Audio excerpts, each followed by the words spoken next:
안녕하세요. 신구약 중간사 22번째 시간이 되었습니다. 어, 기원전 1세기 중엽 로마의 폼페이 장군이 예루살렘에 들어와서 함락시켰을 때 말도 많고 사연도 많던 하스몬 왕조의 100년 역사가 막을 내립니다. 예수님께서 탄생하시고 갈릴리에 오실 무렵 로마 제국이 인정한 지도자는 헤롯 대제와 그의 아들들, 특히 헤롯 안티파스입니다. 이들은 결코 하스몬 왕조의 사람도 아니고 마카비 가문의 사람들은 더더욱 아닙니다. 엄밀히 말해서 사실 유대인도 아니죠.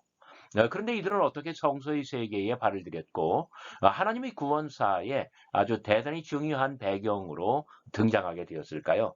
하스몬 왕조 반렵과 예수님께서 등장하실 때까지의 혼란기에 로마의 정세는 어땠고 헤롯은 또 어떻게 기가 막히게 기회를 살렸을까요?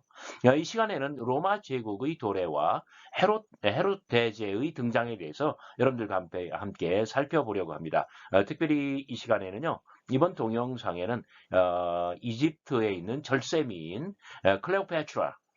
클레오파트라의 로맨스와 비극도 나와요. 클레오파트라가 삼각관계에 휘말리는데 그런데 결국은 비극으로 마감하게 되잖아요. 거기 비해서 헤롯 대왕은 역시 삼각관계였는데 아주 기가 막히게 그는 일어나고 기회를 살리고 그리고 헤롯 대왕이 돼요. 여러분 끝까지 시청해 주시면 대단히 감사하겠습니다. 그 무렵 예루살렘의 상황이 어땠을까요? 일찍이 안티파테르의 아버지가 이두메를 정복했을 때 알렉산더 얀네우스는 하스몬 왕조의 거의 말년에 아주 잔악했던 임금이죠. 그런 안티파테르, 이 사람은 헤롯 대왕의 아버지입니다. 알렉산더 얀네우스는 안티파테르를 이두메의 지방행정관 스트라테고스로 임명하였습니다. 그러면서 이제 안티파테르가 성서의 세계에 이제 모습을 드러내기 시작합니다. 알렉산드라 살로메가 아주 자유로웠던 여왕이죠. 이 사람이 죽은 다음에 바리새파의 지지를 받는 힐카누스 2세와 사두개파의 지지를 받는 어, 아리스토블러스 2세가 대제사장직을 두고 서로 경쟁하였습니다. 알렉산드라 살로메는 본인이 여자였기 때문에 대제사장을 할 수가 없었잖아요. 그런데 그때 이 사람은 자기 남편 알렉산더 얀네우스와 달리 바리새파를 중용했잖아요. 그러니까 알렉산드라 살로메는 큰아들 힐카누스를 대제사장에 임명을 해요. 그때 바리새파가 새로이 그 사내들인에 입각하고 그리고 힐카누스를 지지해요. 그러니까 알렉산드라 살로메, 바리새파, 힐카누스 2세. 그러니까 이들이 이제 한패예요. 거기에 비해서 소외되었던 사람들은 작은 아들 아리스토블루스 2세를 꼬드겨 가지고 야 네가 더 나은 사람이야. 네가 더 좋은 지도자감이야. 이런 식으로 해 가지고 힐카누스 2세와 대결하게 만들고요. 경쟁하게 만들어요. 그래서 이 두 사람이 이미 힐카누스 2세가 대제사장인데 그런데 아리스토블루스 2세가 이거를 넘보도록 그렇게 되고 있습니다. 그래서 기원전 67년부터 65년까지 그러니까 이 76년부터 67년까지는 알렉산드라 살로메가 살아있으니까 그러지 못했는데 이 여왕이 죽으니까 사두개파가 더욱더 적극적으로 아리스토블루스 2세를 충동질을 하고 있는 거예요. 안티파테르는 힐카누스 2세가 나바테의 왕 아레타스 3세와 조약을 맺도록 설득합니다. 이 안티파테르가 그러니까 이 사람은 이두메아의 지방행정관이잖아요. 그러니까 그 하스몬 왕조의 사람도 아니고 유대인도 아니에요. 그런데 바깥에서 힐카누스 2세 그러니까 알렉산드라 살로메의 큰아들을 부축해가지고 얘가 자꾸 동생이 이렇게 넘보고 뭐 그러니까 힐카누스 2세를 꼬드겨 가지고 나바테아 왕국, 그러니까 요단강 건너편에 있는 네, 그 사람이죠. 아레타스 3세와 조약을 맺도록 설득해서 성공합니다. 힐카누스 2세는 아버지 알렉산더 얀네우스가 나바타에게서 뺏은 땅을 다 돌려주겠다는 거예요. 그 대신에 너희들은 아리스토블로스 2세를 공격하라. 그렇게 해서 자기들의 굉장히 많은 땅을 내주면서 결국 동생 아리스토블루스 2세를 꺾게 만들어요. 그러니까 어, 힐카루스 2세와 아리스토블루스 2세의 어떤 경쟁, 다툼이 점입가경을 이룰 수밖에 없습니다. 폼페이의 진격과 하스몬 왕조의 몰락. 기원전 65년 로마 장군 폼페이는 다마스커스, 다메섹을 함락시킵니다. 누가 먼저 폼페이의 지지를 얻어내느냐? 이걸 두고 힐카누스 2세와 아리스토블루스 2세, 이 못난 형제들이 서로 다투고 싸웁니다. 기원전 63년, 자, 먼저 추파를 던진 사람은 아리스토블루스 2세였어요. 그런 알렉산더 얀네우스, 자기 아버지죠. 아버지가 소장하고 있었던 테르폴, 황금 포도나무요. 그런데 그 값어치가 무려 500달란트예요. 그러니까 1달란트가 대체적으로 한 사람의 1년치 연봉이라고 한다면 500명 정도의 뭐랄까요? 연봉. 그러니까 뭐 쉽게 얘기하면 한 500억이라고 그냥 거칠게 추정을 해봐요. 500억을 주겠다고 알렉산더 얀네우스가 먼저 폼페이 장군에게 추파를 던집니다. 그런데 폼페이 장군은 이 파르티아를 다 이긴 다음에 그 다음에 내가 개입해서 너를 세워줄게 이렇게 얘기해요. 그러니까 아리스토블루스 2세는 마음이 조급해졌어요. 그래가지고 알렉산드리움을 요새로 건립합니다. 그러니까 자기가 먼저 선수를 치고 나가는데 이렇게 자기의 권력을 강화하고 요새를 건축해요. 그러니까 여기에 폼페이는 격분하는 거예요. 진노한 폼페이 장군은 그대로 예루살렘을 진격합니다. 그리고 포위하고 그러니까 막 이 데메트리우스 2세가 그 안에서 막 뭐랄까요 목숨을 걸고 한 거하지만 그러나 3개월 만에 함락하면서 아주 초토화시키는데 지성소에 들어가서 지성소를 짓밟아요. 그래서 유대인들의 뭐랄까요 반감이 크게 달하게 되죠. 폼페이는 로마로 돌아가서 개선 행진을 벌이는데 이때 아리스토블로스 2세와 많은 유대인들을 아주 굴비꿰듯 줄줄 묶어서 끌고 다닙니다. 그래서 아리스토블로스 2세가 완전히 멸망하죠. 그런데 나중에는요, 이때 이 유대인 포로된 유대인들이 석방돼서 로마에 남게 되고 그리고 잔류하게 되는데 거대한 유대인 공동체를 이루게 되는 계기가 됩니다. 여러분 사도행전 17장에 보면은 클라우디우스 칙령으로 클라우디우스 황제가 모든 유대인들을 로마에서 쫓아내죠. 그러니까 그때가 기원 후 49년도 일이거든요. 그리고 바울이 고린도에 가지고 아굴라 브리스길라 부부를 만나게 되는데 아굴라가 바로 뭐냐면 로마에서 밀려온 그런 유대인이었던 거예요. 본도 출신의. 그래서 참 이 성경을 공부해 보면은 역사를 공부해 보면 굉장히 재밌는 그런 연결들이 되는 것 같아요. 자, 다음 이야기입니다. 자, 로마는 힐카누스 2세를 대제사장으로 인정합니다.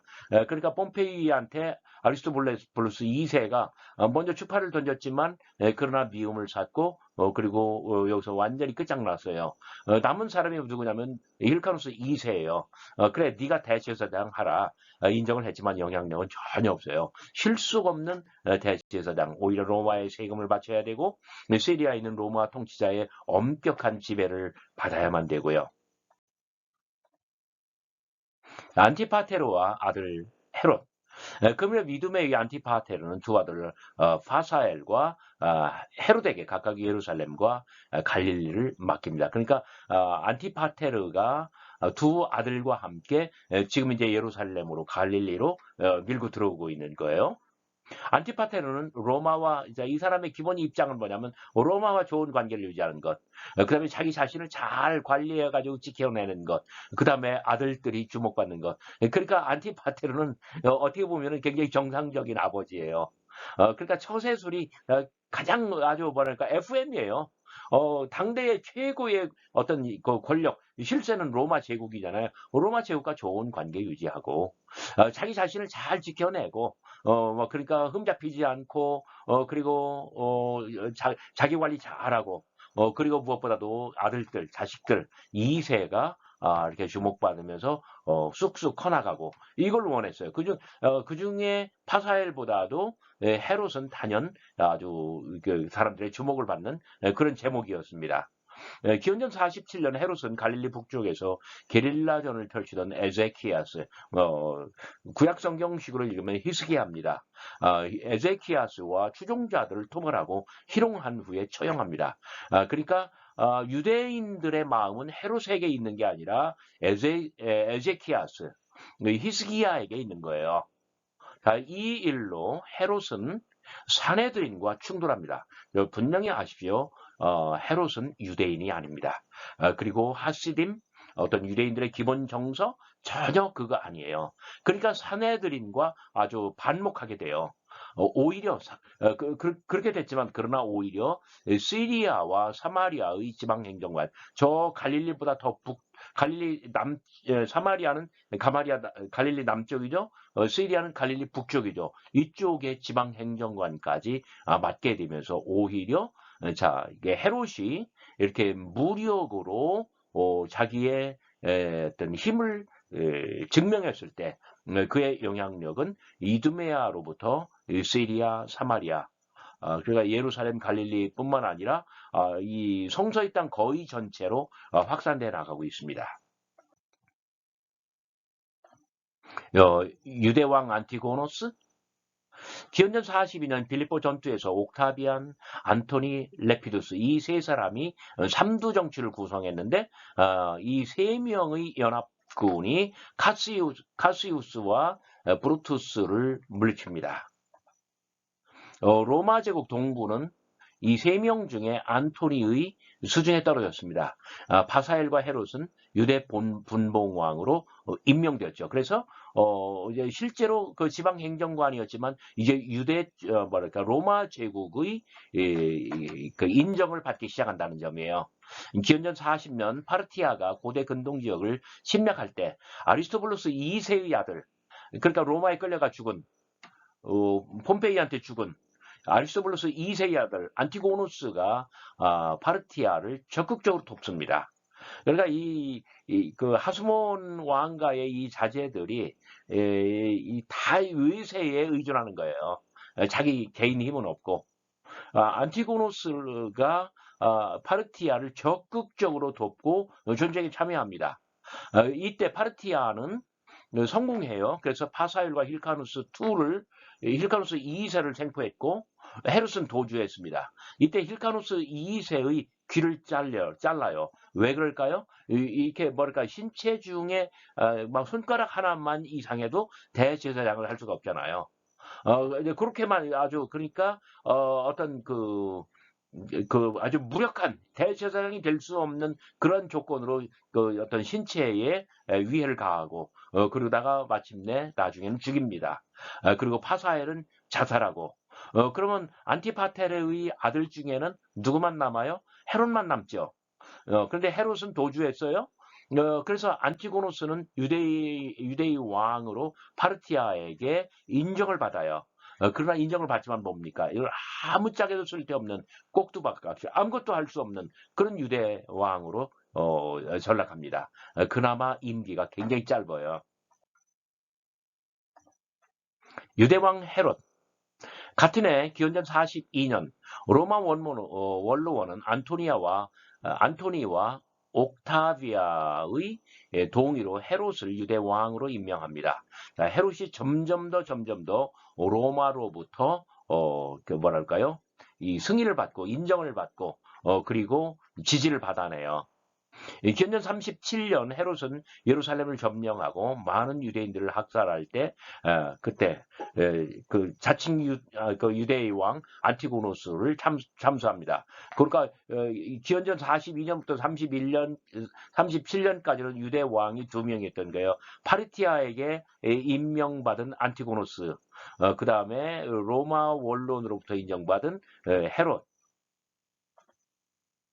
와중에 헤롯은 힐카누스 2세의 손녀 마리암네와 결혼합니다. 자, 요거 굉장히 중요해요. 힐카누스 2세의 손녀. 힐카누스 2세는 누구한테 죽었죠? 파르티아한테 죽었죠. 그런데 마리암네 헤롯은 그때 도주했었던 헤롯은 이렇게 재기에 성공해서 마리암네와 결혼하는데 이 의미는 무엇일까요? 헤롯은 이두메인이에요. 이두메는 어디예요? 유대보다 남쪽. 그러니까 사해바다 서쪽 중에서 유대의 남쪽에 있는 일종의 이방인이에요. 그런데 이방인이었지만 어떤 유대인의 성골피를 받아들여서 그래서 이제 헤롯의 자제들은 이두메의 피와 그 유대 피가 이제 섞여서 나오는 거예요. 헤롯은 이런 식으로 아주 굉장히 정략적으로 결혼했고 그리고 정치적으로 성공 가도를 달립니다. 클레오파트라의 로맨스, 그 다음에 안토니의 비극. 안토니는 제국의 동부 지역에서 영향력을 넓히며 헬라 제국의 왕자처럼 행동했습니다. 자, 삼두 정치가 이겼잖아요. 그 중에 안토니는 제국의 동부 지역을 다 차지하면서 자기가 헬라 제국의 왕자인 것처럼 아주 거만하게, 거만을 떨면서 그렇게 권력을 사용합니다. 문제는 이집트 클레오파트라와의 로맨스였습니다. 자, 여기를 잘 보시기 바랍니다. 삼각관계예요. 안토니의 아내는 옥타비안의 여동생 옥타비아였는데 안토니는 클레오파트라와 결혼하기 위해서 옥타비아를 버립니다. 그러면은 이 옥타비안의 미움을 살 수밖에 없죠. 그래서 이 안토니 그 다음에 옥타비아, 클레오파트라 이렇게 삼각관계를 이루는데 변수는 옥타비안이에요. 안토니가 옥타비아를 차지하려면 옥타비안을 죽여야만 돼요. 결과는 어떻게 됐을까요? 자, 안토니는 옥타비안을 로마에서 몰아내려고 합니다. 왜냐면 그 클레오파트라를 완전히 차지하려고 옥타비아를 내쫓고 클레오파트라를 차지하려고 그러나 옥타비아는 결코 만만한 사람이 아니었습니다. 기원전 31년 악티움 전투에서 옥타비아는 안토니를 깨끗하게 무찌릅니다. 안토니와 클레오파트라는 이집트로 도주할 수밖에 없고요. 그리고 이 둘 다 이집트에서 자살합니다. 로맨스는 잠깐이었고 그러나 그들의 실패는 영원했습니다. 아주 세기의 미인 클레오파트라의 로맨스가 비극으로 끝난 것이죠. 헤롯의 고개와 반전. 자, 안토니와 옥타비안이 치열하게 다툴 때 헤롯은 안토니의 부하였습니다. 그러나 헤롯은 로스에 있는 옥타비안을 찾아가고 지금까지는 안토니와 오후 관계에 있었지만 솔직하게 고백합니다. 그러나 앞으로는 당신을 돕겠다고 충성을 맹세합니다. 어떻게 됐을까요? 옥타비아는 그를 받아줍니다. 그리고 팔레스타인에 있는 클레오파트라의 모든 소유물을 땅까지 다 대줍니다. 사마리아와 트랜스 요르단까지, 그러니까 요단 건너편이죠. 요단강 건너편 영토가 확장됐을 때 헤롯 왕국의 영토는 알렉산더 얀네우스의 때와 버금할 정도로 넓어집니다. 이렇게 헤롯의 영토도 넓어지고 헤롯의 권력도 신장됩니다. 오늘의 마지막 페이지입니다. 아우구스투스 황제와 헤롯 대제. 안토니는 죽었고 옥타비안의 권력은 강화됩니다. 원로는 그에게 아우구스투스라고 하는 칭호를 부여했습니다. 고귀한 자, the exalted라는 뜻입니다. 기원전 12년 레피두스도 죽었습니다. 삼두 정치 가운데 안토니를 제거했고 레피두스는 스스로 기원전 때가 되어서 기원전 12년에 죽었고 아우구스투스는 이제 로마 제국의 명실상부한 1인 통치자 황제가 됩니다. 영토 확장은 지리하여 북아프리카와 중앙유럽 전체를 정복합니다. 그런데 동부, 안토니가 차지했었던 동부에서는 지지분화했지만 가장 충성스러운 신하 중 하나는 바로 헤롯이었습니다. 그를 헤롯 대왕, 헤롯 대제라고 부르는 것은 그의 위상이 강화되었고 그의 아들들, 뭐 헤롯 안티파스, 헤롯 아켈라오, 그의 아들들도 다 헤롯이라는 이름을 가지고 있잖아요.